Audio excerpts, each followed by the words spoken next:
जय यीशु जय मसीह की मेरी बात दोस्तों, मेरी प्यारे भाई और बहनों, वंस अगेन आप लोगों का भाई किरण है। आज का संदेश आप युवाओं के लिए, मेरे दोस्तों के लिए, मेरे प्यारे यंगस्टर्स, मेरे भाई बहनों के लिए लेके आया हूँ। मेरे ये बात साथियों, आज प्रभु यीशु संत मत्ती की अध्याय 5 पद संख्या 1 से 12 में हम लोग आज जो आशीर्वचन प्रभु यीशु माउंट पहाड़ में जाके बैठते हुए शिष्य लोगों को तथा बहुत सारे लोगों को बहुत सुंदर तरीके से जीवन की शैली किस तरह जीना चाहिए और जीवन को हम लोग किस तरह दूसरों के सामने प्रस्तुत करना चाहिए, वो बहुत अच्छी तरह से वो बताते हैं। और बताते हैं कि हम स्पेशली जो क्रिश्चियंस है, ख्रिस्त धर्म जो यीशु मसीह को जो फॉलो करते हैं, उनके जीवन में किस तरह का न्याय अन्याय होती है और किस तरह का वो अत्याचार सहते हैं और किस तरह सहते हुए वो किस तरह प्रभु परमेश्वर की राज्य की, स्वर्ग राज्य की भागीदारी बन सकते हैं। मेरी बात साथियों,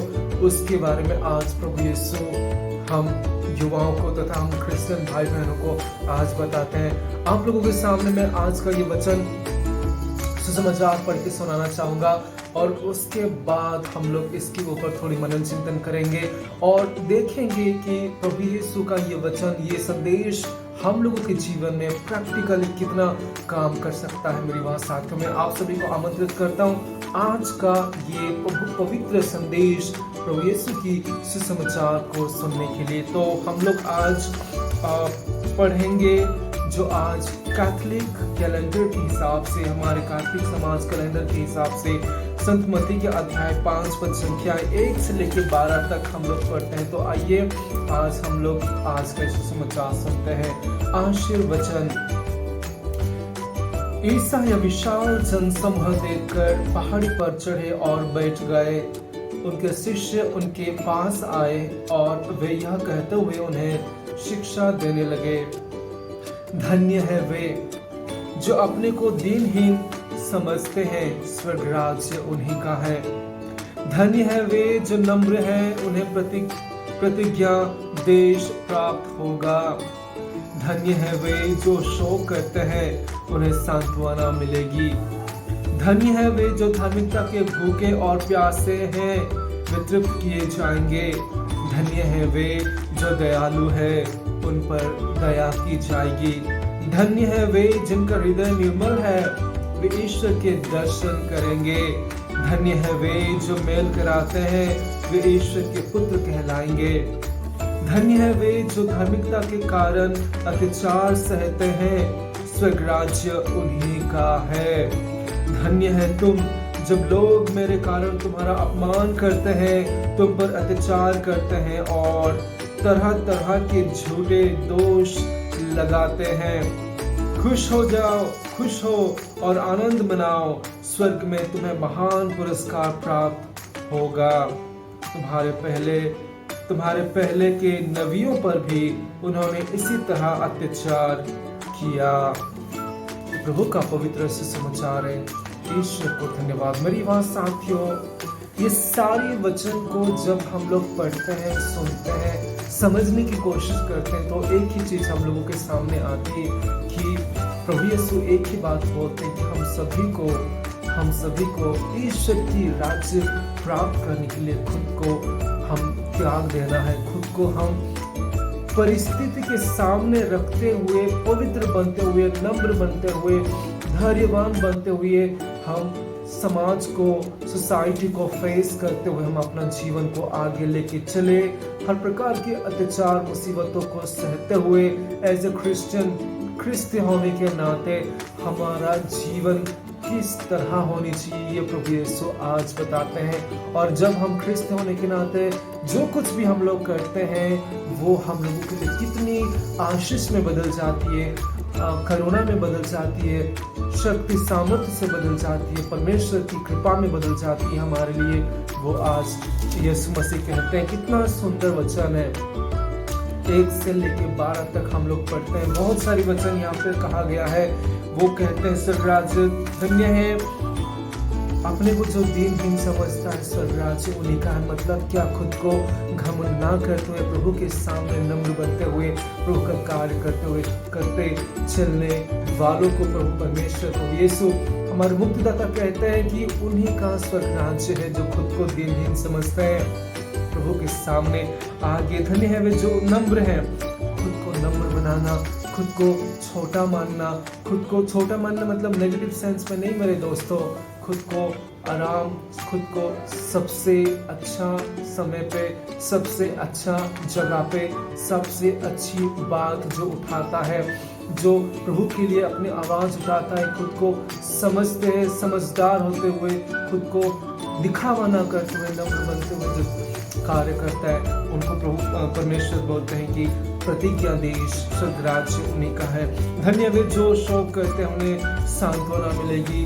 जो शोक करते हैं, कहने का अर्थ है जो अपने जीवन में अपने लाइफ को लेके दुखी नहीं है, लेकिन उसको एक बैलेंस लेवल में लेके जाते हैं और लाइफ को एक परमेश्वर की वचनों पे दिए हुए राह पर चलते हुए आगे चलते हैं, तो उनके लिए प्रभु परमेश्वर कहते हैं कि उन्हें सांत्वना मिलेगी। धन्य वे जो धार्मिकता के भूखे और प्यासे हैं, वे तृप्त किए जाएंगे। मेरे दोस्तों, हमारे लाइफस्टाइल में हम लोग अपने छोटे से बड़े अभी तक हुए हैं। बहुत सारी जगह पे, बहुत सारे चर्च में घुमा हूँ ऑल ओवर इंडिया में। मैं देखा हूँ कि हर जगह बहुत ही गहरी में, बहुत ही मात्रा में, बहुत ही संख्या में मम्मी लोग जो होते हैं, माएँ होते हैं, उन लोग परमेश्वर की वचन के लिए, परमेश्वर की जीवन शैली को जीने के लिए वो आगे तत्पर होके आती है सामने। और उन लोगों को कहा जाता है कि उन लोगों को ही विशेष करके प्रभु यीशु कहते हैं, हम सभी को कहते हैं, इसका मतलब ये नहीं कि हमको नहीं कहते हैं, सभी को कहता है। और हम लोग जब अपने जीवन को धर्म के कारण, धर्म का कार्य करने के लिए खुद को आगे लेके आते हैं, धर्म का कार्य करने के लिए खुद को समर्पण करते हैं, तो वो कहते हैं कि उन्हें तृप्त किया जाएगा, क्योंकि वो धार्मिकता के जीवन को खोजते हैं। आगे हम लोग पढ़ते हैं कि जो दयालु है उन्हें दया की जाएगी। हमारे जीवन में बहुत सारे परिस्थिति ऐसा आता है, बहुत सारे लोगों को हम लोग देखते हैं हमारे लाइफस्टाइल में, चलते हुए रास्ते पे, कहीं पे स्कूल कॉलेजों में, बस स्टॉप में, रेलवे स्टेशन में, बहुत सारी जगहों में हम लोग देखते हैं बाहर लोग खड़े रहते हैं, दुखी, भूखे, प्यासे, टेंशन में खड़े रहते हैं। उन लोगों के पास कुछ खाने पीने को नहीं होता है। हम अंदर से दया फील करते हैं उन लोगों के लिए? क्या हम उनके लिए कुछ कर पाते हैं? ये प्रश्न है हम लोगों के लिए। अगर आप लोग करते हो तो आप लोग धन्य हो मेरी बात साथियों। यही अच्छे कार्य करते चलिए, दूसरों को दया कीजिए, दूसरों को मदद कीजिए, दूसरों को हर प्रकार की तरफ कैसे भी करके आप सहायता कीजिए, तो प्रभु कहते हैं तुम्हारे ऊपर दया की जाएगी। आगे हम लोग पढ़ते हैं मेरी बात साथियों की, धन्य है वे जिनका हृदय निर्मल है, ईश्वर के दर्शन करेंगे। जिस तरह प्रभु यीशु कहते हैं छोटे बच्चों की ही स्वर्ग राज्य है, इन्हीं छोटे बच्चों की हृदय को, इन्हीं छोटे बच्चों की जीवन शैली को देखते हुए प्रभु यीशु एक बार कहते हैं कि छोटे बच्चों लोगों का ही स्वर्ग राज्य है। कहने का अर्थ है हमारा हृदय एकदम साफ सुथरा, निर्मल, पवित्र होना चाहिए। और हमारे इस हृदय में किसी के लिए, किसी के जीवन को लेके, किसी की जीवन शैली को लेके, किसी की एनीबॉडी कोई भी हो, उनके तरफ हमारा द्वेष, उनके तरफ हमारा नफरत, दुश्मनी, गंदी सोच, खराब विचार हम लोग नहीं रखना चाहिए। हम लोगों के जीवन में, हम लोगों के हृदय में, हम लोगों के लाइफस्टाइल में हम कभी किसी के साथ बैर नहीं रखना चाहिए, हम लोगों को दुश्मनी नहीं रखना चाहिए। सभी के साथ हम लोगों को प्रेम, दया और कृपा से सभी के साथ हम लोगों को आगे अच्छा से प्रेम भाव से रहना चाहिए, शांति से रहना चाहिए। प्रभु यीशु आगे कहते धन्य है तुम जो लोग मेरे कारण अपमान करते हैं, तुम्हें जो लोग मेरे कारण अपमान करते हैं, तुम्हारे ऊपर अत्याचार और तरह तरह के झूठे दोष लगाते हैं, खुश हो जाओ और आनंद मनाओ, क्योंकि स्वर्ग में तुम्हें महान पुरस्कार प्राप्त होगा। तुम्हारे पहले भी नबियों पर उन्होंने इसी तरह का अत्याचार किया है। मेरे दोस्तों, प्रभु यीशु कहते हैं कि आज विशेष करके हम लोग देखते हैं, आज नहीं बहुत सालों से ये होते आ रहा है कि ख्रिस्त भाई बहनों के ऊपर बहुत अत्याचार होता है। तरह तरह की झूठे मुकदमे चलाया जाता है, झूठे क्राइम्स जो ऊपर चढ़ाए जाते हैं, लगाते हैं, छोटे क्राइम्स, छोटे दोष लगाते हैं ख्रिस्ती भाई बहनों को जो प्रचार प्रसार करते हैं। बहुत सारे ऐसे पास्टर्स हैं, धर्म बहनें हैं जो कि आज भी सलाखों के पीछे हैं धर्म के कार्य करने की वजह से। लोग हमारे देश में विशेष करके उनको बहुत सारे ऐसे ग्रुप्स हैं जो कि ख्रिस्त धर्म को कभी भी नहीं चाहते कि भारत देश में लोगों के बीच में फैल जाए या लोग उनको अपनाएं। ऐसा बहुत सारे ग्रुप्स हैं जो कि नहीं चाहते। मैं आप लोगों के सामने नाम लेना नहीं चाहूँगा क्योंकि ये एक ऐसी बात है जो कि बहुत गंभीर है, लेकिन हम लोग हमेशा सद्राज्य की प्रसार और प्रचार के लिए लगे रहना है। हम लोगों को हर इस प्रकार की सिचुएशन को, इस प्रकार की घटनाओं को देखकर डरना नहीं है मेरी बात साथियों। स्वर्ग राज्य हमारे लिए पुरस्कार है। हम लोग कभी भी स्वर्ग राज्य के लिए कभी भी पीछे नहीं हटना है। कोई भी कार्य जो प्रभु हम लोगों को सौंपते हैं, प्रभु हम लोगों को देते हैं, उस कार्य को हमको करने के लिए हमेशा तत्पर रहना चाहिए, चाहे हमारा जिंदगी चली जाए, क्योंकि प्रभु यीशु मसीह वो वादा करते हैं जो मेरे खातिर स्वर्ग राज्य की खातिर अपना जीवन को देता है वो अनंत जीवन प्राप्त करेगा और वो कभी भी भटकेगा नहीं। मैं उनके साथ रहूंगा, उनका देखभाल करूंगा, उनका ख्याल रखते हुए उनको आगे लेके चलूंगा। ये प्रभु यीशु मसीह का वादा है हम लोगों के लिए। तो कभी भी कहीं पे भी अत्याचार होता है, कोई भी तरह की घटनाएं होती है, तो आप टेंशन मत लीजिए, घबराए नहीं। यीशु मसीह है, पवित्र आत्मा है, आप सभी को आगे लेके चलेगा। मेरी बात साथियों, लीडर बनिए, हमेशा अपने जीवन में लीडर बनते हुए सभी को एक अच्छे चरवाहा जैसे प्रभु यीशु की तरह सभी को अच्छे से सही रास्ते पर लेके चलना हमारा कार्य है।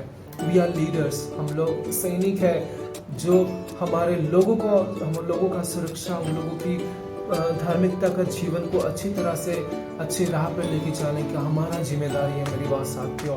तो इसलिए आज ये जो आशीर्वचन हम लोगों को प्रभु यीशु कहते हैं, तो हम लोगों को यही शिक्षा मिलती है कि प्रभु परमेश्वर के लिए, पिता ईश्वर के लिए, पवित्र आत्मा यीशु मसीह हमारे मुक्तिदाता के लिए हम लोगों को हमारा जीवन को उन्हीं के कार्य के लिए, उन्हीं के दिए हुए वचनों पे जीवन बिताना है, उन्हीं के दिए लोगों को अच्छी राह पर लेके चलाना है और आखिर में हम लोगों को स्वर्ग राज्य में प्रवेश पाना है मेरी बात साथियों। यही हम लोगों का क्रिस्तीय जीवन होना चाहिए कि हम लोग दूसरों के लिए हमारे जीवन को बलिदान दे, समर्पण करें, प्रभु के कार्य के लिए हमारे जीवन को समर्पण करें। यही आज की शिक्षा है। तो हमेशा घबराए नहीं, प्रभु यीशु हमारे साथ है। धन्यवाद देता हूँ सभी का। ये वचन आप लोगों को अच्छा लगे तो जरूर आगे फॉरवर्ड कीजिएगा और आप लोगों को बहुत ही ज़्यादा आशीष मिले आज के दिन। प्रभु यीशु आप सभी को सुरक्षित रखे। आपका दिन बहुत ही शुभ हो मेरे दोस्तों, मेरे प्यारे भाई और बहनों। आपका ख्याल रखिएगा। बहुत ज़्यादा धूप हो रहा है बाहर, पानी अच्छे से पीजिएगा, सेहत का अच्छी तरह से ख्याल रखिएगा और दूसरों का भी। यीशु मसीह की